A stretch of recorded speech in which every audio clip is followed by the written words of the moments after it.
Queria pedir 3 minutos do seu tempo, só para a gente encerrar esses dias que a gente teve juntos.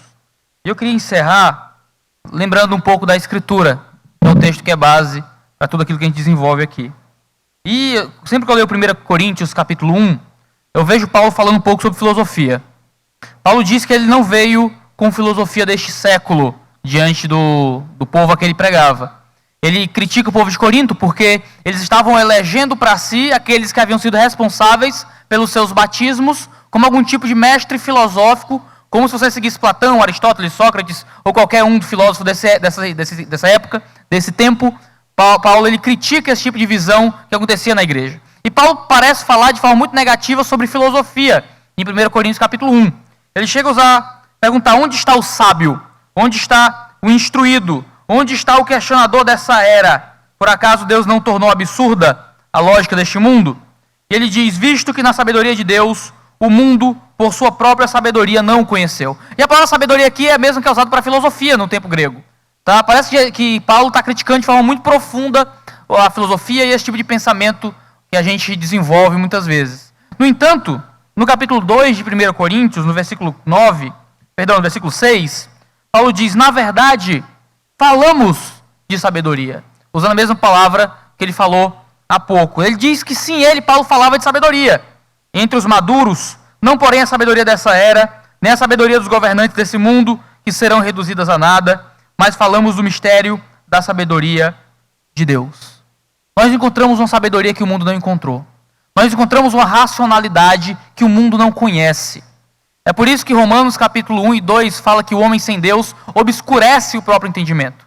É por isso que o salmista diz que apenas o tolo tem coragem de dizer no coração que não há Deus. É por isso que a Escritura estabelece que apenas no temor do Senhor há aquele princípio que permite a existência de sabedoria. Existe um problema de ordem intelectual no homem sem Deus. E esse problema só é resolvido com cruz. Enquanto eu ouvia as palestras, eu reparava nessa cruz que está aqui atrás. E eu ficava olhando para essa cruz, às vezes de uma forma que eu esquecia e perdia a palestra, confesso. Mas essa cruz aqui atrás é um símbolo que evoca muito do que a gente quer passar com esse fórum. Essa cruz é maior do que o palestrante que está aqui na frente. Porque a cruz é o grande motivo de tudo que está sendo dito aqui. Essa cruz ela está por trás de todos que estão falando. E esse é o princípio que a gente quer estabelecer, que apenas tendo a cruz por trás é que há uma visão de mundo que se justifica como real. Essa cruz, ela é visível àqueles que estão aqui sentados.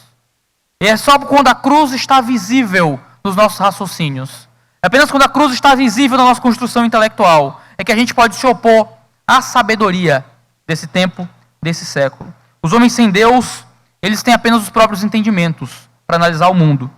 No versículo 16 de 1 Coríntios capítulo 2, Paulo diz, nós, porém, temos a mente de Cristo.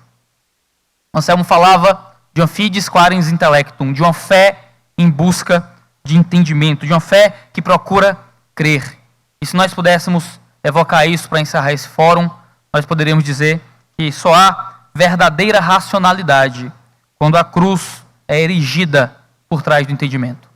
Se não há uma cruz por trás do nosso pensamento, então a gente está pensando como o mundo.